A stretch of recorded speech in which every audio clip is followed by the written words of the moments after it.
Welcome guys to another video. I'm really excited to be showing you guys this new trade breakdown, this time on EURNZD, and we will basically show you guys exactly how we were able to catch this trade right here, and we will explain it for you guys. So leave a like, subscribe, and a comment on maybe questions you might have, and let's get straight into this video.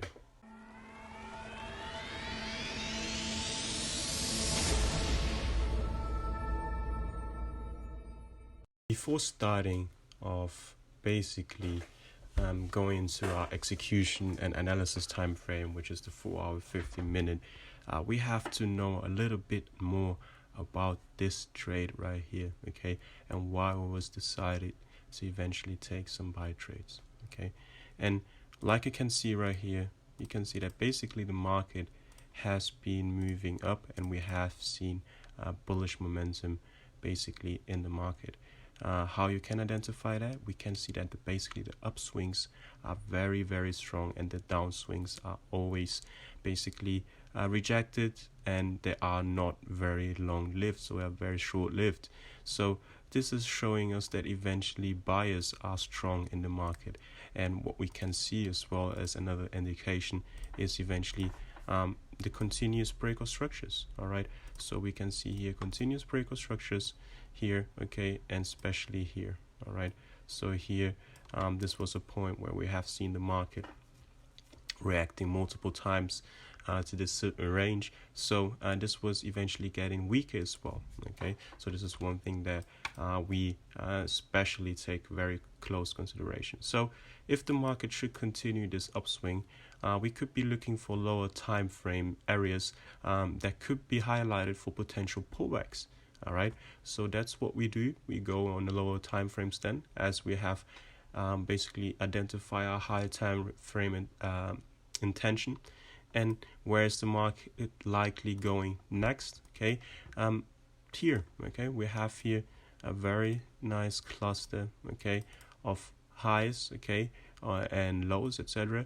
So we can be looking eventually to see the market moving or even to this way, or here even higher. All right, so this could be a level where the market could reach into, but since we want to be in short-term trades, we can go on the 4 hour, all right, and then eventually look for potential short-term highs and lows that can be basically traded. All right, so in this case, we have seen the market is been moving up quite aggressively, all right, and the downswings are very short-lived. Okay, so you can see here eventually we have bigger downswings here at this point, but you can see these, they are always broken, and there are always new highs created. So many people will say, yeah, you're trading supply and demand, this and that, but there are always 1000 zones to a chart. How do you find the right one? If you're interested in learning how we trade, you can go to the link in the description, and you can find a link to our trading book, our lifetime membership, and our one-on-one sessions. All right, on the trading book, you will learn everything we trade, and the foundations, how we analyze, and some few extras to basically start your foot in the door with our analysis techniques and execution techniques. And then you have the lifetime membership, where you will get to access to the video calls, our daily updates, one-on-one time with us, and as well 24/7 support. So this will be the lifetime membership. And for the people that want a little bit more, you can also watch our mentorship video, and you can see how our mentorship is structured. So now let's get straight to the video. And if we say we don't find the right one, we have a specific rule that we use to not cherry pick zones, right? Because if you cherry pick zones, trust me, this will get very hard for you. So you really have to be there and give what the market is to recently giving you. Again, this is a small rule, but if you try to implement that, that will change a lot of things. Instead of, yeah, I'm looking for the market to eventually pull back here, here, here, and there. Okay, so of course you can look at a long-term perspective, not a short-term. So you're not looking in to basically say, okay, next week the market will go here. But if the market does, you will be eventually eager to be looking for potential positions. But in the short term, for the week's perspective, this could be a key low that is very, very interesting. Okay, so yes, you have a zone here eventually, another zone here. Sorry, here. Okay, then you have another zone here. Okay, and then finally you have this one. Okay, and why is that one specifically interesting as well? Okay, of course, it's the most recent one. Okay, so let's zoom here into price action. It's the most recent zone. All right, and what do we have seen here? Okay, a clean break of structure to the upside. So since we have seen that, okay, and this right here is a pretty significant move, all right, around 250 pips on the currency pair. So we want to be looking for potential longs here. All right, so what do? Like you guys already know, we basically plot our supply and demand levels. In this case, this would be the level, and we will be waiting for the market to give us any signs of rejection, any signs of basically that we could be getting long in here. Okay, and I want you guys to keep in mind how this low will play out. All right, how the market will basically attack this low. So let's go to the 15-minute and see the price action there. All right, and even how price drives into this is also very, very interesting. So let's see.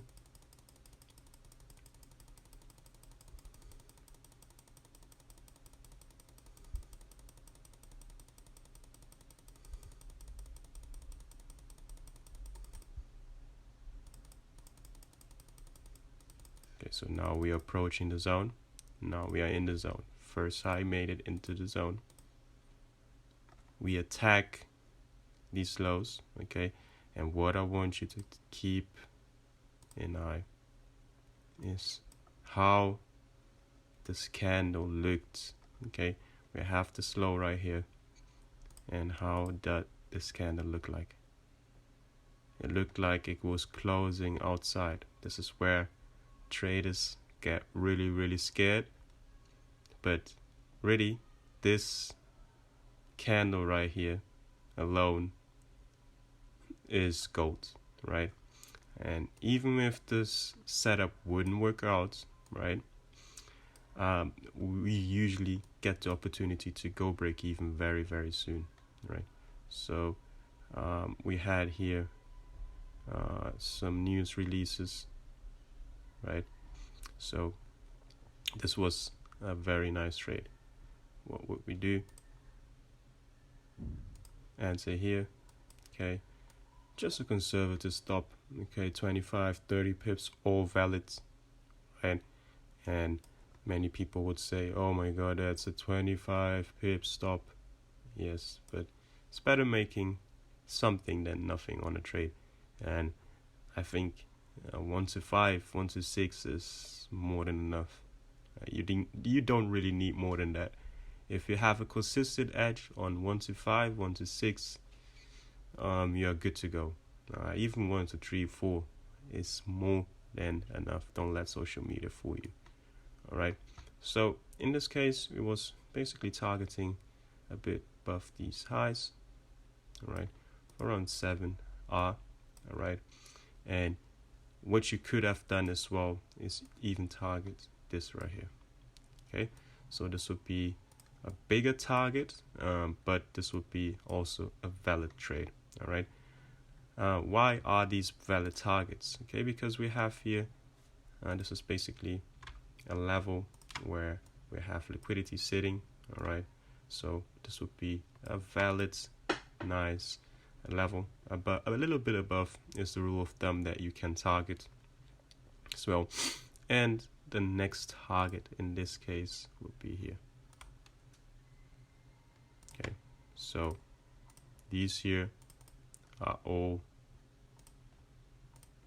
valid targets.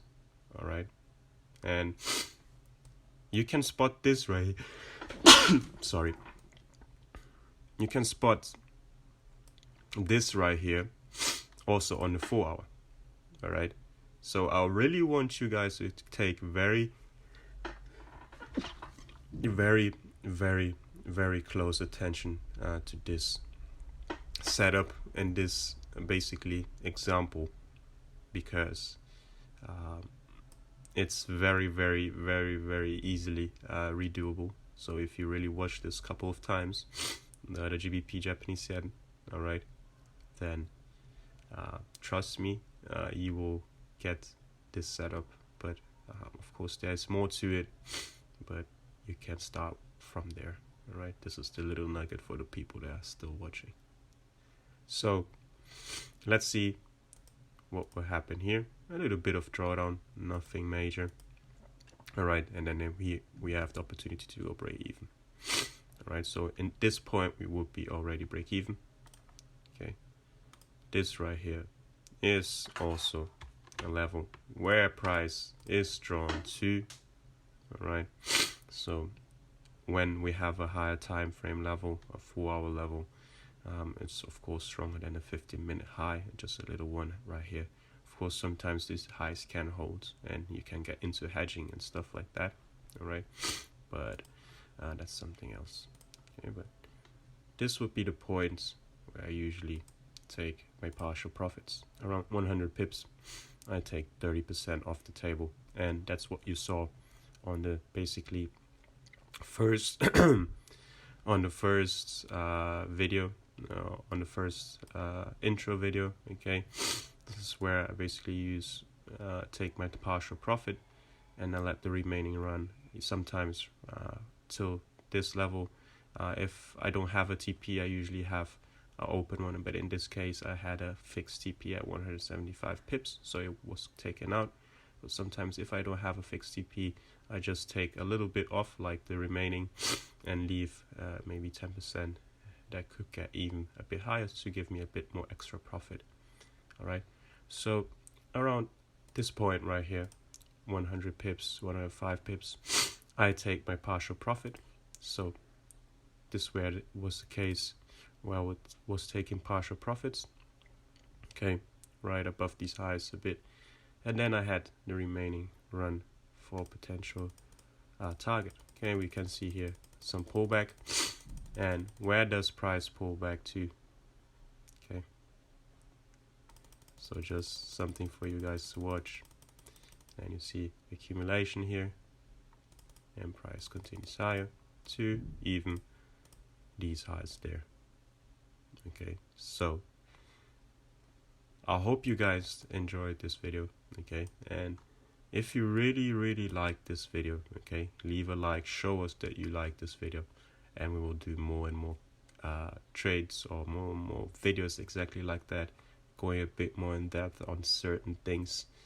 And I hope you guys enjoyed it. All right, so see you guys in the next video.